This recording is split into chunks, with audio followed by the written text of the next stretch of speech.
मेरा बच्चा, उसकी बाइक के 3 टुकड़े, स्पोर्ट्स बाइक, इतनी भारी बाइक के 3 टुकड़े हो रखे थे। मेरा बच्चा रोड पे पड़ा था। इतना इमोशनल था, मुझे इतने प्यारे प्यारे कार्ड्स बना के शेयर करता था मदर्स डे पे। ये लोग रील्स बनाने के लिए, फन के लिए निकले थे। मेरा बच्चा 50 फुट ऊपर हवा में उड़ के नीचे गिरा है। तो मेरे बच्चे को उड़ा अपने हाथों से अपने बच्चे की अस्थियां विसर्जित करके आई हूँ। मैंने अपनी पूरी जिंदगी में किसी की अस्थियां नहीं देखी। Mom, I love you, I love you, I love you.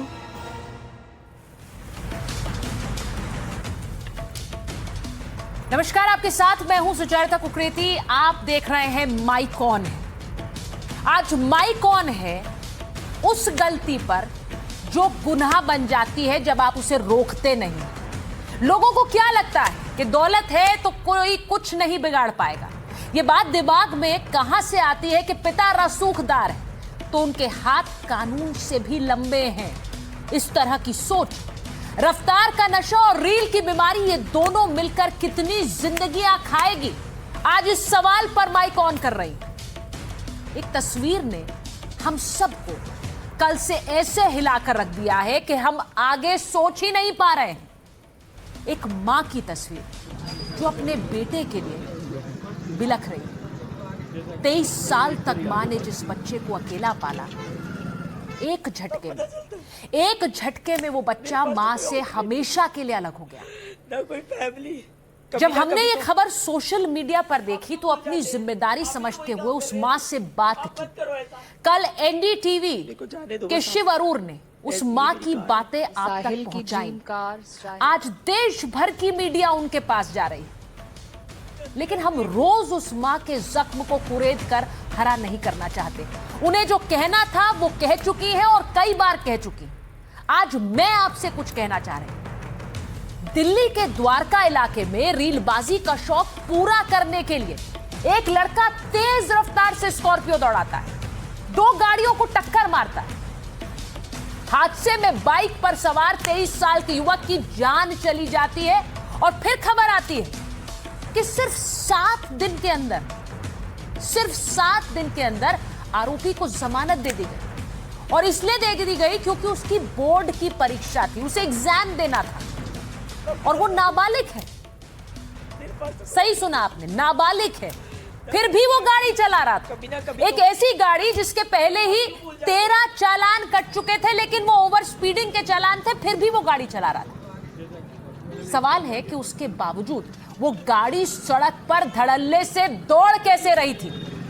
सवाल यह भी है कि कहीं नाबालिग शब्द को जिम्मेदारी से बचने की ढाल तो नहीं बनाया जा रहा। जिस लड़के ने अपनी गाड़ी से 23 साल के साहिल धनेश्रा को कुचल दिया, उसके पास लाइसेंस ही नहीं था। फिर पिता ने उस गाड़ी की चाबी कैसे दे दी उसे? जेब में पैसा हो तो क्या कुछ भी किया जाएगा? नाबालिग को स्टीयरिंग थमा दो, लाइसेंस नहीं है फिर भी गाड़ी चला दो, सब चलेगा, कोई बात नहीं। अब मुझे अपने बेटे को खुश करना है, पैसा है, बेटे को गाड़ी दे दो, लाइसेंस तो बन ही जाएगा। जितना बड़ा गुनहगार नाबालिग आरोपी है, घर वाले उससे ज्यादा बड़े गुनहगार हैं। ये वही लोग नहीं है जो बच्चों के आगे रसूख और दौलत की नुमाइश कुछ इस तरह से करते हैं कि बच्चे भी जानने लगते हैं और समझने लगते हैं कि कोई बात नहीं, पापा बचा लेंगे, पापा आ जाएंगे। कोशिश इसी की हो रही थी क्योंकि आरोपी के पिता का कहना है कि गाड़ी के जो 13 चालान हुए उनमें उनके रीलबाज बेटे की तो कोई गलती ही नहीं है, उनका कोई कसूर ही नहीं।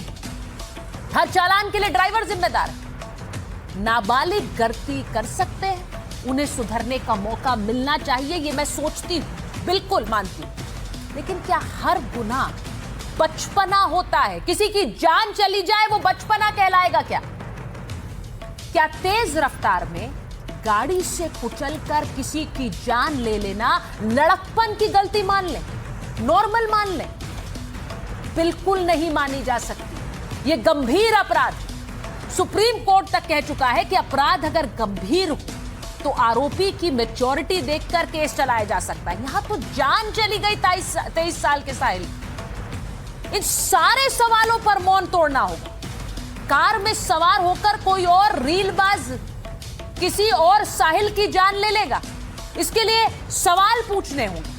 और पहला सवाल यह कि इस हादसे का गुनहगार है कौन?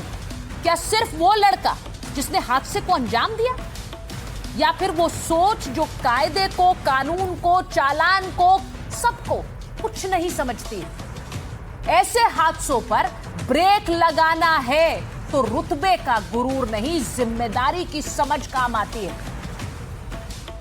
आज मैंने जितनी बार इन मां को सुना है, जितनी बार, उतनी बार मेरी आंखों में आंसू आ गए। और पहली बार देखी तो एक मां के लिए उसके बच्चे से बड़ा क्या होता है, लेकिन वो मां जो 23 साल से बच्चे को पालती कभी रही, ना कभी तो आज उसके पास कोई नहीं है। आप भी तो वही काम कर रहे हैं, आप मत करो ऐसा। इनको अगर आप सुनेंगे देखो जाने दो बस आप ऐसी। तो आप शायद, आपका भी गला रौंद जाएगा, आप उसके आगे कुछ समझ नहीं पाएंगे, कुछ सोच नहीं पाएंगे। मेरे साथ आज आरोपी के पिता जुड़ने वाले हैं, क्योंकि ये गलती बच्चे की है तो उससे कहीं ज्यादा पिता की है, परिवार की है। मेरे साथ पूर्व आईपीएस अधिकारी किरण बेदी जुड़ रही हैं, जिनका एक लंबा तजुर्बा रहा है न सिर्फ क्राइम पर नकेल कसने का, बल्कि समाज सुधार की मुहिम चलाने का। आज आपको उस मां का दर्द सुनाऊंगी जिस मां ने एनडीटीवी से गुहार लगाई है, साहिल की मां। वो क्या चाह रही हैं, दोनों को दिखा दीजिए।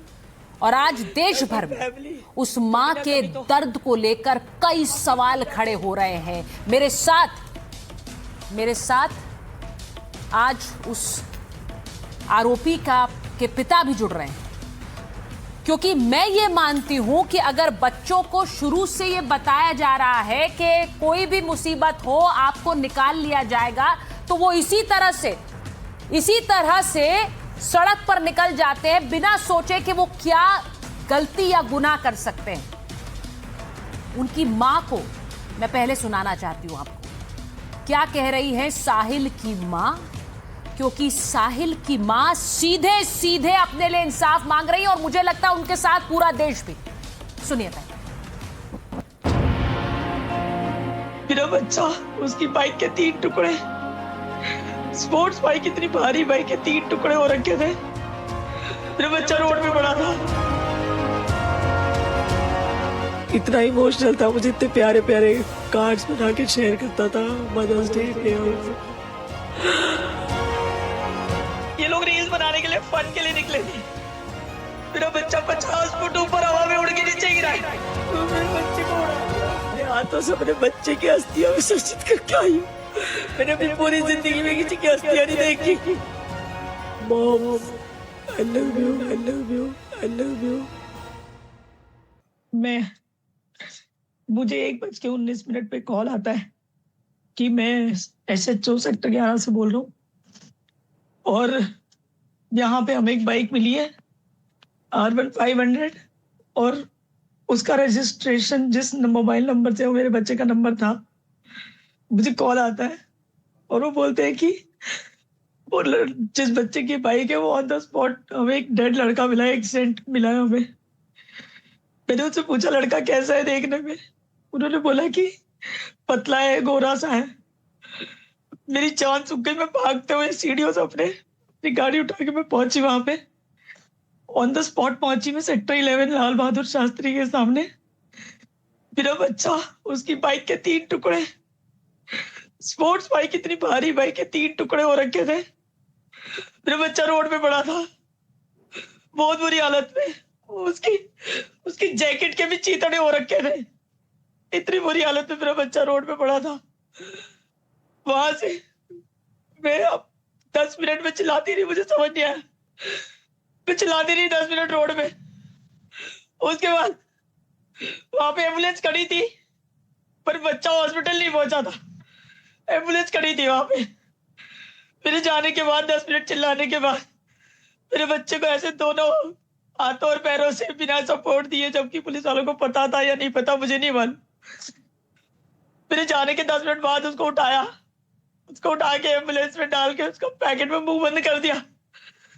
इंदिरा गांधी में उसको लेके गए। जहाँ पे कि कोई एडवांस मशीनें नहीं है, वहाँ पे कोई ढंग के ट्रीटमेंट नहीं होते। बहुत बार ऐसा भी हुआ है कि मेरी मेड्स वगैरह के लिए मैं भी गई हूँ वहाँ पे, क्योंकि वहाँ पे गरीब लोगों को ऐसे ही भगा दिया जाता है। वहाँ पे मशीनरी और एडवांस सिस्टम कंप्लीट नहीं है। वो वहां से इंदिरा गांधी लेके गए। मेरे जो नेबर थे वो मुझे अपनी गाड़ी में इंदिरा गांधी पीछे पीछे लेके गए। एम्बुलेंस अलग गई और हम उसके पीछे पीछे गए। वहां जाके उन्होंने मेरे बच्चे को स्ट्रेचर पे डाल के पैकेट में मुंह बंद कर दिया। मेरे बहुत चिल्लाने के बाद जबरदस्ती वो ईसीजी करवाया उसका, और उन्होंने वो उसको डेड डिक्लेयर कर दिया।